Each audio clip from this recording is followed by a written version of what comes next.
안녕하세요. 새해를 맞이하여 2024년 개정된 노동법에 대해서 말씀을 드리려고 합니다. 새해가 되면 아무래도 많은 변화들이 있죠. 개인적으로는 승진을 하시는 분들도 있을 것이고요. 연차나 호봉이나 이런 것들이 높아지면서 급여나 여러 가지 근무 조건들도 많이 바뀌실 것 같습니다. 그렇다면 이제 모든 분들에게 적용될 수 있는 노동법이 새해에는 어떻게 바뀌는지 제가 몇 가지만 꼽아서 말씀을 드리려고 합니다. 첫 번째로 일단 살펴볼 것은 바로 최저임금입니다. 최저임금은 매년 1월 1일부터 바로 적용이 됩니다. 그래서 2023년에 저희가 시간당 9,620원 시급이 정해져 있었죠. 근데 이것이 2024년부터는 2.5% 인상이 된 시간당 급여가 9,860원이 됩니다. 그래서 가장 일반적으로 이제 일주 40시간 근무하는 기준으로 해서 월급여도 이렇게 고시가 되는데요. 작년 같은 경우, 2023년 같은 경우에 201만원 가량이었다면은 2024년에는 206만원 가량 이렇게 표에 보시는 것처럼 약 5만원 정도 월급여가 인상되게 됩니다. 그래서 이 변화 보시면 좋을 것 같고요. 또 하나 바뀌는 게 있습니다. 최저임금이 이제 2020년에서 21년 넘어가면서 한 10% 넘게 대폭 인상이 됐었는데요. 정기상여금이나 복리후생비 같은 경우는 2020년 이전에는 이게 최저임금에는 포함이 되지 않았습니다. 그러니까 이런 것들을 제외하고 최저임금을 넘어야지만 법에 문제가 없었는데요. 2021년부터는 이것들이 이제 단계적으로 점점점 최저임금에 포함되는 것으로 개정이 됐습니다. 그래서 2024년이 되면은 이제 모든 복리후생비나 정기상여금이 다 최저임금에 포함이 되도록 되어 있습니다. 그래서 2021년 당시부터 이렇게 쭉 변화가 이제는 2024년까지 왔다고 보시면 될 것 같고요.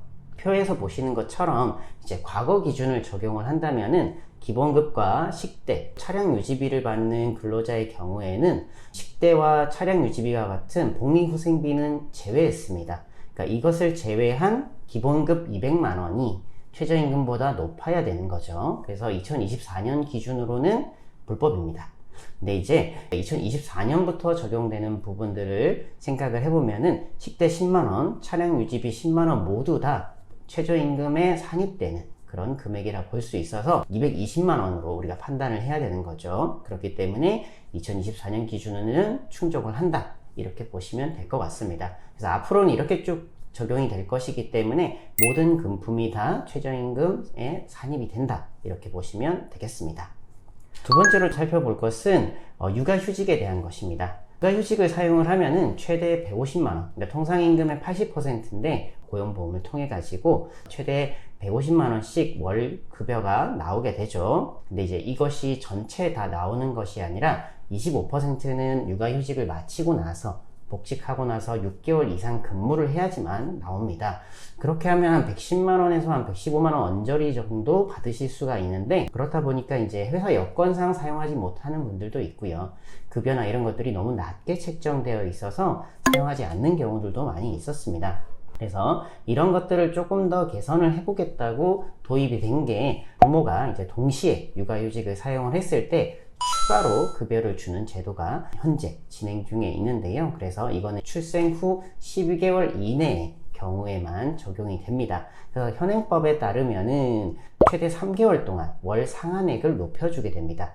그래서 부모가 동시에 육아휴직을 사용을 한다면은 첫 달에는 각각 200만원, 그 다음에는 250만원, 그 다음에는 300만원, 이렇게 기존에 있었던 상한의 기준 150만원을 이렇게 높여주는 거죠. 원래는 통상임금의 80%만 지급을 했다면은 통상임금의 100%를 지급하는 좀 특례 규정이 있었습니다. 그래서 보통 3+3 육아휴직이라고 많이 얘기를 했는데, 이것이 이제는 6+6으로 변경이 돼서 시행이 될 예정입니다. 그리고 출생 후 12개월에서 18개월까지 더 기간이 확대가 됐고요. 그래서 이전에 있었던 방식과 비슷합니다. 각각 6개월 이상씩 육아휴직을 사용을 하게 되면은 첫 달에는 200만원씩, 그 다음에는 250만원씩 이렇게 꾸준히 50만원씩 증액이 돼서 마지막 6개월 차에는 각각 450만원씩 이렇게 육아휴직 급여가 지급이 됩니다. 그래서 이것을 한번 1년 동안 12개월 동안 사용을 했다고 보시면 이렇게 표처럼 계산이 됩니다. 첫 달 200만원부터 450만원까지 점점 늘어나고요. 그리고 7개월 차부터는 원래 육아휴직에 나오는 기준처럼 월 상한액이 150만원으로 변경이 되게 됩니다. 그래서 6개월 동안 부모에게 각각 지급되는 금액을 합산을 해보면은 1950만원. 부모가 동시에 육아휴직을 사용하는 기준이기 때문에 전체적으로는 6개월 동안 3,900만원 정도가 지원이 된다라고 보시면 될 것 같습니다. 이 규정은 2024년 1월 1일부터 적용이 되고 새로 육아휴직을 사용하시는 분만 적용되는 건 아닙니다. 이미 육아휴직을 사용을 하고 계시고 있다면은 적용이 될 수가 있습니다. 그래서 이 6개월 차가 된다고 했을 때 기준이니까 계산을 한번 해보면은 2023년 7월 이후에 육아휴직을 동시에 하셨다면은 이 규정이 적용된다라고 보시면 되겠습니다. 끝으로 볼 것은 이제 산재법인데요. 산재법에서 이제 변경되는 것 중에 하나는 이제 특수형태 근로종사자에 대해서는 이전에는 이제 여러 가지 요건들이 있었죠. 뭐 전속성이나 이런 여러 가지 기준들이 있었는데 이런 것들이 모두 다 바뀌면서 노무 제공자로 통일이 됐죠. 이건 이미 시행이 되고 있습니다. 그래서 노무 제공자로서 이제 특수고용 노동자들도 당연히 산재법이 적용이 되고 있는데요. 출퇴근제와 관련해서 보면은 퀵서비스 기사님들은 적용이 안 된다고 되어 있습니다.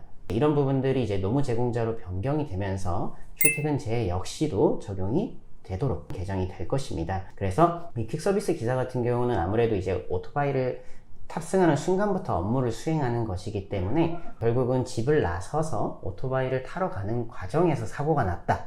그럼 이거 역시 출퇴근제외가 될 수 있는 거죠.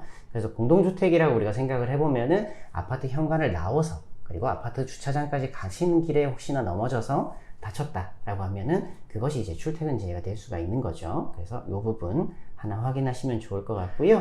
두 번째로는 이제 유족연금에 대한 부분인데요. 유족연금을 받을 수 있는 손자, 손녀에 대해서는 나이가 19세로 제한이 되었습니다. 네, 이런 것이 이제는 25세로 더 확대가 되게 됩니다. 자녀 같은 경우는 19세에서 25세로 변경된 지가 몇 년이 지났습니다. 근데 이거와 동일하게 손자녀에 대해서도 25세로 변경된다는 점 아시면 좋을 것 같고요. 사실 이거 외에도 이것저것 변경되는 것들이 있긴 하지만은 아무래도 우리에게 금방 와닿을 수 있는 내용들 위주로 말씀을 드렸고요. 혹시나 내용 보시고 나서 더 궁금한 거 있으시면은 댓글 남겨주시면 답변 드리도록 하겠습니다. 감사합니다.